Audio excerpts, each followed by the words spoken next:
Welcome to part 12 of my review of Tasha's Cauldron of Everything. We are currently still trucking through the subclass review portion of this book, and in this video we're going to be reviewing the Warlock. Before we go any further, only a very small percentage of you guys who watch my videos are actually subscribed, so if you haven't subscribed yet and you're enjoying this review series, consider subscribing. It's free and you can always change your mind.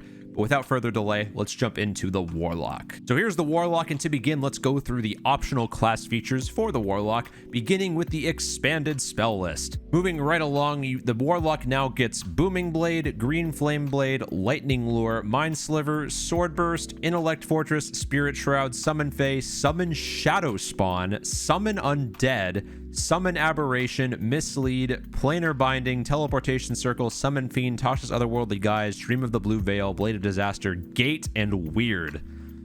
Quite the list of spells that the Warlock gets expanded to their list. I'm excited to make a Warlock just from these alone. Let us continue. Warlocks also get a new Pact boon option, a 3rd level Warlock feature. Beginning with Pact of the Talisman. Your patron gives you an amulet, a talisman that can aid the wearer when in great need. When the wearer fails an ability check, they can add a d4 to the roll, potentially turning the roll into a success. This benefit can be used a number of times equal to your proficiency bonus, and all uses are restored when you finish a long rest. If you lose the talisman, you can perform a 1-hour ritual to receive a replacement from your patron. This ceremony can be performed during either rest, and it destroys the previous amulet. The talisman turns to ash when you die. Let's keep going with Eldritch Versatility, a 4th level Warlock feature. Whenever you reach a level in this class that grants the ability score improvement, you can do one of the following. Replace one cantrip learned from this class's Pact magic feature with another cantrip from the Warlock spell list. Pretty fair. Replace one option you chose for the Pact magic boon feature with that of one of the other features options. And if you're 12th level or higher, you can replace one spell from your Mystic Arcanum feature with another Warlock spell of the same level. If this change makes you ineligible for any of your Eldritch Invocations, you must replace them now, choosing Invocations for which you qualify. So this is actually a very interesting way to skate around a limited number of invocations that you can change. If you change one and then you use this ability to change another one, you could technically change more than one per, during that leveling process. It's just a little bit of a loophole to change invocations if you want to completely change your build around. But I digress. Let's continue with the new Eldritch Invocation options. When you choose Eldritch Invocations, there are additional ones listed here. Bond of the Talisman, prerequisite 12th level Warlock Pact of the Talisman feature. While someone else is wearing your talisman, you can use your action to teleport to the unoccupied space closest to them, provided the two of you are on the same plane of existence. The wearer of your talisman can do the same thing using their action to teleport to you. The teleportation can be used a number of times equal to your proficiency bonus, and all uses are restored on a long rest. So free uses of self-teleport, an amount of times equal to proficiency bonus. Pretty nice. Just a solid invocation. Let's go next up with Eldritch Mind. You have advantage on Constitution saving throws that you make to maintain your concentration on a spell. This is one of those really simple ones I'm surprised didn't already exist, but here it is. It's pretty good. Next up, we have Far Scribe, a 5th level Warlock Pact of the Tome feature. A new page appears in your Book of Shadows. With your permission, a creature can use its action to write its name on that page, which can contain a number of names equal to your proficiency bonus. You can cast the Sending spell targeting a creature whose name is on the page without using a spell slot and without using material components. To do so, you must write the message on the page. The target hears the message in their mind, and if the target replies, the message appears on the page rather than in your mind. The writing disappears after 1 minute. As an action, you can magically erase the name on the page by touching it. This definitely has some very niche case uses. I think that this has way more power than I can give it credit for right now just off of a first impression, but still pretty flavorful nonetheless. Next up, we have Gift of the Protectors, a 9th level Warlock Pact of the Tome feature. A new page appears in your book. With permission, a creature can use an action to write its name. Same deal. When a creature whose name on the page is reduced to 0 hit points but not killed outright, the creature magically drops to 1 hit point instead. Once this magic triggers, no creature can benefit from it until you finish a long rest. As an action, you can magically erase the name on the page by touching it. Now, the way it's worded, it sounds like you can have a bunch of names written in the book, but then when the first person who benefits from this, nobody else in the book can also benefit from it. That seems a little, granted, the not outright being reduced to 0 hit points is really powerful, but having this just basically be negated after the first person, I think makes this a little bit weak. But again, it's just an Eldritch Invocation, so I think that actually might make this better than I'm giving it credit for. Next up, we have Investment of the Chainmaster, a Pact of the Chain feature. When you cast Find Familiar, you infuse the Summon Familiar with a measure of your Eldritch power, granting the creature the following benefits. The Familiar gains either a flying speed or swimming speed, your choice, of 40 feet. As a bonus action, you can command the Familiar to take the attack action. The Familiar's weapon attacks are considered magical for the purpose of overcoming immunity and resistance to non-magical attacks. If the Familiar forces a creature to make a saving throw, it uses your spell save DC. When the Familiar takes damage, you can use your reaction to grant it resistance against that damage. So it's just giving you a super buffed Familiar when you cast Find Familiar as a Chain Warlock. I think this is a very serious buff to Path of the Chain Warlock, so I'm a big fan of it. Next up, we have Protection of the Talisman, a 7th level Warlock Pact of the Talisman feature. When the wearer of your talisman fails a saving throw, they can add a d4 to the roll, potentially turning it into a success. This benefit can be used a number of times equal to your proficiency bonus, and all uses are expended when you finish a long rest. So just like the one above, the talisman feature that you do it with an ability check, same thing here, but with a saving throw. Next up, we have Rebuke of the Talisman, another Pact of the Talisman feature. When the wearer of your talisman is hit by an attacker you can see within 30 feet of you, you can use your reaction to deal psychic damage to the attacker equal to your proficiency bonus and push it away up to 10 feet from the talisman's wearer. So a very small amount of damage mixed with a crowd control type ability. Pretty nice overall. And finally, we have Undying Servitude, a 5th level Warlock prerequisite. You can cast Animate Dead without using a spell slot. Once you do so, you cannot do this again until you finish a long rest. So one free cast of Animate Dead. Pretty nice. Let's talk about the 2 new otherworldly patrons in this book, starting off with the Fathomless. You have plunged into a pact with the deeps, an entity of the ocean and elemental plane of water. Otherworldly sea allows you to draw on its thalassic power. You first start off at level 1 with an expanded spell list, starting with Create or Destroy Water, Thunder Wave, Gust of Wind, Silence, Lightning Bolt, Sleet Storm, Control Water, or Summon Elemental, or Bigby's Hand, and Cone of Cold. A very solid list of spells that you gain here. Very nice. Let's go over the first ability, Tentacle of the Deeps. You can magically summon a spectral tentacle that strikes at your foes. As a bonus action, you create a 10-foot long tentacle at a point which you can see within 60 feet. The tentacle lasts for 1 minute until you use this feature to create another tentacle. When you create the tentacle, you can make a melee spell attack against one creature within 10 feet of it. On a hit, the target takes 1d8 cold damage and its speed is reduced by 10 feet until the start of your next turn. When you reach 10th level in this class, the damage increases to 2d8. As a bonus action on your turn, you can move the tentacle up to 30 feet and repeat the attack. You can summon the tentacle a number of times equal to your proficiency bonus, and you regain all uses on a long rest. So it has the effect of Ray of Frost on a separate entity with multiple uses and higher damage. Pretty nice. Next up, we have Gift of the Sea, another first level Fathomless feature. You gain a swimming speed of 40 feet and you can breathe underwater. Pretty simple. Next up, we have Oceanic Soul, 6th level Fathomless feature. You are now even more at home in the depths. You gain resistance to cold damage. In addition, when you are fully submerged, any creature that is also fully submerged can understand your speech and you can understand theirs, so you can speak underwater. I think the more important thing about here is probably the resistance to cold damage. But in any underwater-based campaign, like a Salt Marsh campaign, this Oceanic Soul ability is probably very useful. Next up, we have Guardian Coil, another 6th level feature.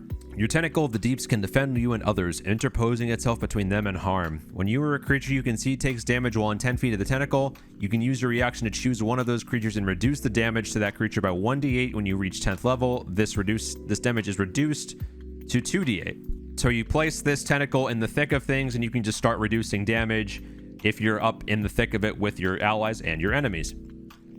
Next up, we have Grasping Tentacles, a 10th level Fathomless feature. You learn Evard's Black Tentacles, and it counts as a Warlock spell for you, but does not count against the number of spells you know. You can cast it once without a spell slot, and you regain the ability to do so when you finish a long rest. Evard's Black Tentacles, can't see it here, but it is a really nice Warlock spell, so a really good ability for level 10. Whenever you cast this spell, your patron's magic bolsters you, granting you a number of temporary hit points equal to your Warlock level. Moreover, damage can't break your concentration on this spell, so now it's even better. Next up, we have Fathomless Purge, a 14th level Fathomless feature. You can magically open temporary conduits to watery destinations. As an action, you can teleport yourself and up to 5 willing creatures that you can see within 30 feet of you. Amid a whirl of tentacles, you all vanish, and then you reappear up to 1 mile away in a body of water you've seen, pond size or larger, or within 30 feet of it. Each of you appears in an unoccupied space within 30 feet of the others. Once you use this feature, you can't do so again until you finish a long rest. So it is a pseudo free cast of teleport once per short or long rest. At 14th level, that's actually pretty good. I think this is a really solid and balanced ability, as well as the rest of this class. It seems really balanced. There's nothing seemingly very broken about this. Warlock already gets a lot of tools at their disposal. I think that this is a very nice addition to that arsenal. Next up, we have the Genie, one of my favorite subclasses from the old Unearthed Arcana when I originally reviewed this. You can choose your Genie's kind or roll it randomly, either a Dao, a Genie, an Ifriti, or a Merid, with each of the elemental properties here. So first off, you have your expanded spell list, and now comes the long part where you get a guaranteed list of spells regardless of which Genie you pick, but also depending on your Genie, you get a set of 5 more spells you can pick with. For your normal Genie spells that you will always get, you have Detect Good and Evil, Phantasmal Force, Create Food and Water, Phantasmal Killer, Creation, and Wish. Warlocks get Wish now. I'm glad they did not change this. It only thematically fits with this subclass. Glad they kept it in here. If you choose the Dao, you get Sanctuary, Spike Growth, Meld into Stone, Stone Shape, and Wall of Stone. If you choose the Genie, you get Thunder Wave, Gust of Wind, Wind Wall, Greater Invisibility, and Seeming. If you choose the Ifriti, you get Burning Hand, Scorching Ray, Fireball, Fire Shield, and Flame Strike. If you take the Merid, you get Fog Cloud, Blur, Sleet Storm, Control Water, and Cone of Cold. So a lot of versatility here and options and choice, which is always great with Warlock. Let's move on to the first level Genie feature, your Genie's Vessel. Your patron gifts you a magical vessel that grants you a measure of the Genie's power. The vessel is a tiny object and you can use it as a spellcasting focus for your Warlock spells. You decide what the object is, or you can determine what it randomly is by rolling on the table. Any of these. While you are touching the vessel, you can use it in the following ways. Bottled Respite. As an action, you can magically vanish and enter your vessel, which remains in the space you left. The interior of the vessel is an extra-dimensional space in the shape of a 20-foot radius cylinder, 20 feet high, and resembles your vessel. The interior is appointed with cushions and low tables and is a comfortable temperature. While inside, you can hear the area around your vessel as if you were in its space. You can remain inside the vessel up to a number of hours equal to twice your proficiency bonus. You exit the vessel early if you use a bonus action to leave, if you die, or if the vessel is destroyed. When you exit the vessel, you appear in an unoccupied space closest to it. Any objects left in the vessel remain there until carried out, and if the vessel is destroyed, every object stored in there harmlessly appears in an unoccupied space closest to the vessel's former space. Once you enter the vessel, you can't enter again until you finish a long rest. So choose your entering point wisely. You also gain Genie's Wrath. Once during each of your turns when you hit with an attack roll, you can deal extra damage to the target equal to your proficiency bonus. This damage type is determined by your patron: Bludgeoning, Dao, Thunder, Genie, Fire, Ifriti, or Cold Merid. The vessel's AC equals your spell save DC, its hit points equals your Warlock level plus proficiency bonus, and it is immune to poison and psychic damage. If the vessel is destroyed or you lose it, you can perform a 1-hour ceremony to receive a replacement from your patron. This ceremony can be performed during a short or long rest, and the previous vessel is destroyed if it still exists. The vessel vanishes in a flare of elemental power when you die. This doesn't seem very different from when it was originally printed in UA, but let's continue. Elemental Gift, 6th level Genie feature. You begin to take on characteristics of your patron's kind. You now have resistance to a damage type based on your patron's kind: Bludgeoning, Dao, Thunder, Genie, Fire, Ifriti, or Cold Merid.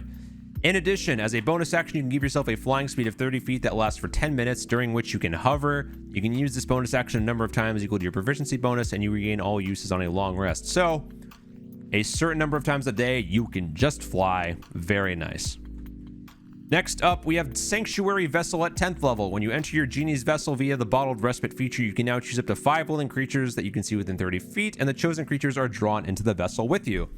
As a bonus action, you can eject a number of creatures from the vessel, and everyone is rejected if you leave or die, or if the vessel is destroyed. Anyone, including you, who remains within the vessel for at least 10 minutes gains the benefits of finishing a short rest and anyone can add your proficiency bonus to the number of hit points they regain if they spend any hit dice as part of a short rest there. So, while in the bottle, you gain short rest plus. That's just really good. Being able to have a much shorter short rest, plus more healing, only good things from there. Next up, we have Limited Wish, the 14th and final Genie feature. And you entreat your patron to grant you a small wish. As an action, you can speak your desire to the Genie's Vessel, requesting the effect of one spell that is 6th level or lower and has a casting time of 1 action.